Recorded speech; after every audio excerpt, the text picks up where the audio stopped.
Lights! Camera! Action! Welcome to California, the show business capital of the world. A twinkling dreamscape where stars soar to great heights and plummet to deadly lows. So are you a supernaturally curious travel enthusiast? Well, then you've come to the right place because I am the ghost tourist, and this is Hollywood.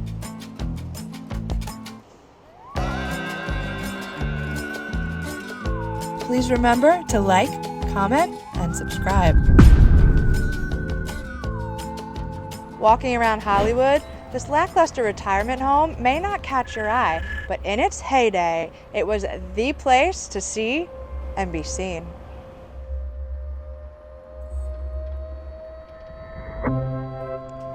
So I'm here now at Steve Cubine from Beneath the Hollywood Sign podcast. He's going to let us know everything there is to know about the Knickerbocker. Well, hey guys. So tell me about this place in its heyday. What was it like? Well, you know, this place has an incredible history. It was built in 1929. When it was opened, it was the hotspot in Hollywood. It's where all the film luminaires came. Yeah. People like Cecil B. DeMille and Howard Hughes would rent out the banquet rooms and have big banquets for their studios. And there were so many stars who lived here. Betty Davis, Mae West, Dick Powell, Maureen O'Sullivan. But one of the famous things that was here was the Lido Room. It was sort of a legendary jazz club where every big band in town would play. And even Mickey Rooney formed an 8-piece orchestra and appeared here. Oh. So this place was the hot spot in town. It was the place to go to be seen. But that shifted a little bit in the 1950s. Mm-hmm. People were moving out to Beverly Hills, people were moving to Brentwood, and Hollywood sort of, it wasn't quite as Tony, it wasn't quite as desirable, and that's what happened here at the Knickerbocker. Instead of coming here to be seen, you came here not to be seen, which was perfect. So the clandestine affairs. Exactly, which was perfect for Marilyn Monroe. When she was dating her lover, baseball great Joe DiMaggio. Okay. They used to meet here secretly, and they would sneak through the kitchen so as not to be seen by the press. One of the most famous residents, or I should say infamous residents, was the Paramount actress Frances Farmer, who I think we probably all know from the 1982 movie Frances, which starred Jessica Lange, which she was Oscar nominated for. By the time Frances moved into the Knickerbocker, because of alcoholism and mental health issues, her life was really spiraling downward. One day, on January the 13th, 1943, the Hollywood police show up at Frances's door here at the Knickerbocker to issue a warrant for her arrest. It seems that she didn't show up for a probation hearing for an earlier drunk driving conviction, and they were here to get her. Well, when they got to her door, she wouldn't let them in. They used a pass key. They got in. She was drunk. She was belligerent. She was naked. They had to forcibly clothe her. And then, in a very famous scene, they drug her through the lobby of this hotel, kicking and screaming like a wild animal, while the shocked guests, watched this woman being drug out to the police car. Frances was diagnosed with paranoid schizophrenia and remained institutionalized until 1950. Numerous books and films have depicted her tumultuous life and claim she was ultimately lobotomized. However, the author of Shadowland was later discredited and stated in court that this incident was fabricated to sensationalize the story.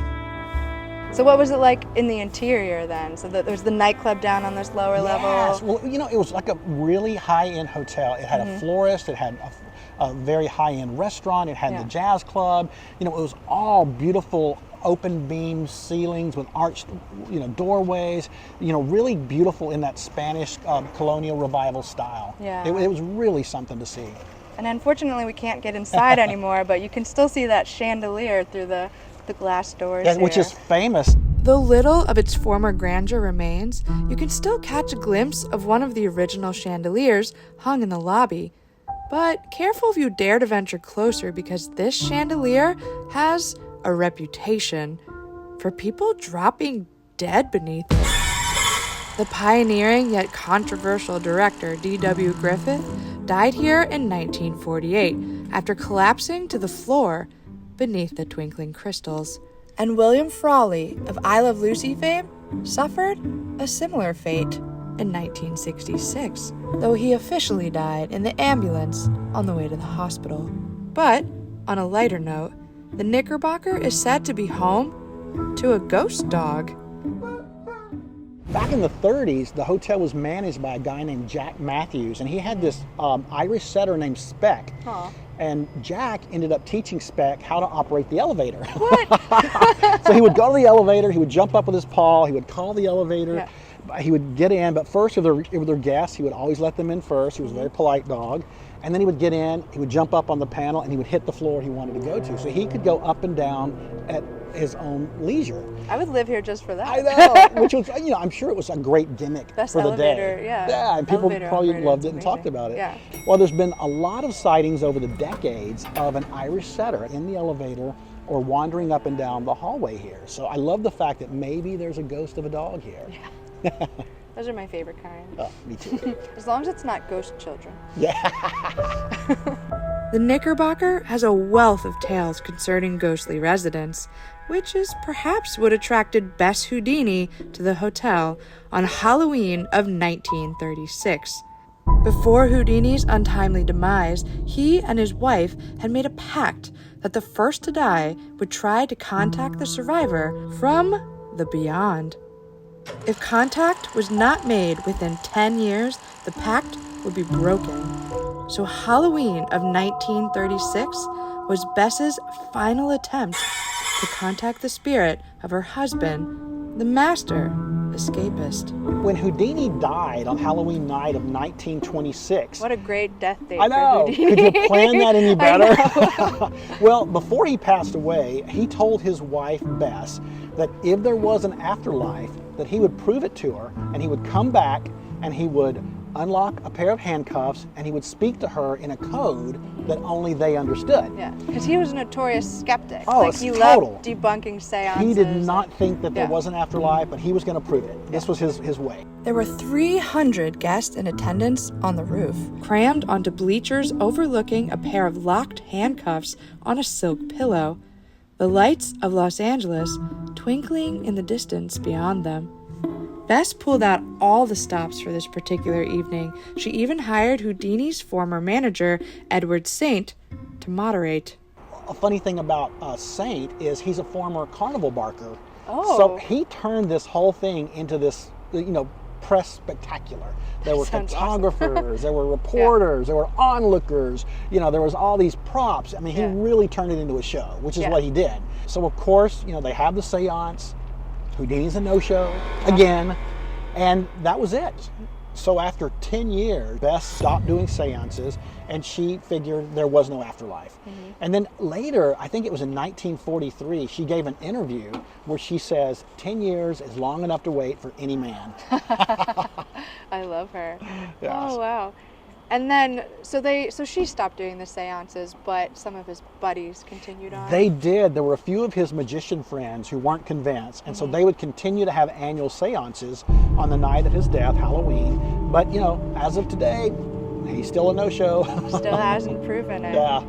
Well, so Houdini is not a ghost in residence at the Knickerbocker, but I know there's many stories about other spirits. There- You want to let us know about some of them? Yes, and one of I think the most interesting spirits that supposedly haunt the Knickerbocker Hotel is fashion designer Irene. Ah. She was born Irene Lentz. She went by the singular name Irene. How chic. I love that.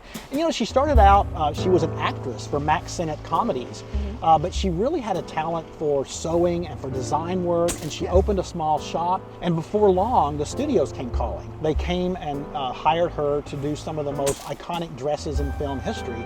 She was designing dresses for, Constance Bennett and Joan Bennett and Hedy Lamarr and her friend Joan Crawford and Barbara Stanwyck, everybody. What she's most famous for is she designed the tailored suit for women that became very popular in the 30s and 40s.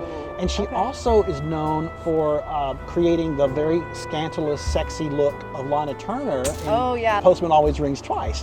So, she ended up being nominated for an Academy Award twice, for B.F.'s Daughter, I think, in 1948, and then later in 1960 for Midnight Lace. where she was actually called out of retirement by her good friend Doris Day to come design her clothes. Along the way, she ended up marrying a writer named Elliot Gibbons. And Elliot Gibbons was the brother of MGM's big art director, Cedric Gibbons, who was married to actress Dolores Del Rio. It's incestuous. Yeah. It's all incestuous. It's still the same. Exactly. So, you know, in 1961, Elliot had a stroke.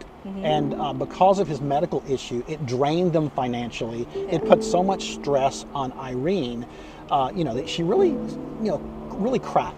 So on November the 15th, 1962, Irene checks into the Knickerbocker Hotel under an assumed name. She checks into room 1129 on the 11th floor.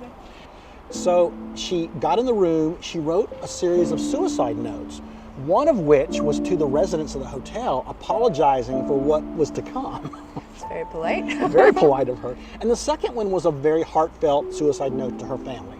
And it basically said, look after Elliot, you know, take care of the business, find someone great to design, and carry on the name. Well, after that, she slit her wrist, and it didn't work. So she was so desperate to end her life, and I think in so much pain, she went into the bathroom, 11th floor, she crawled out the window, and she plunged to her death.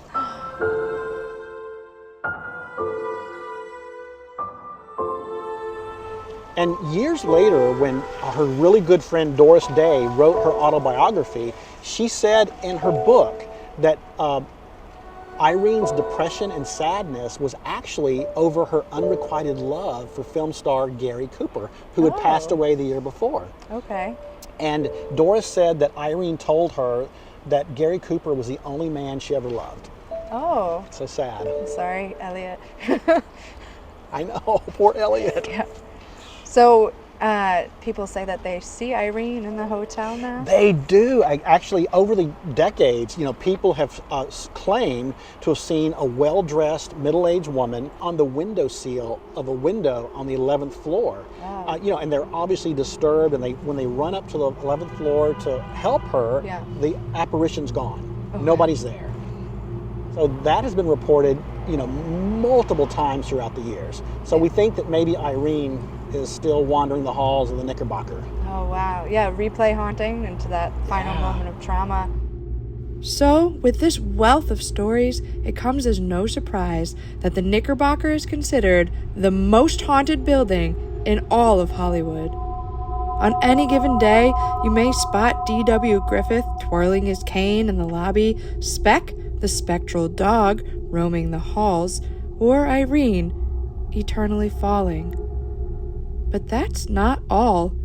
One of the most famous ghosts here is that of Marilyn Monroe. Ah. Over the years, people have claimed to have seen her looking at herself in a vanity mirror in the bathroom. She seems to like to do that. It's a very popular She did. Marilyn ghost story. Marilyn got around. Marilyn's mirror.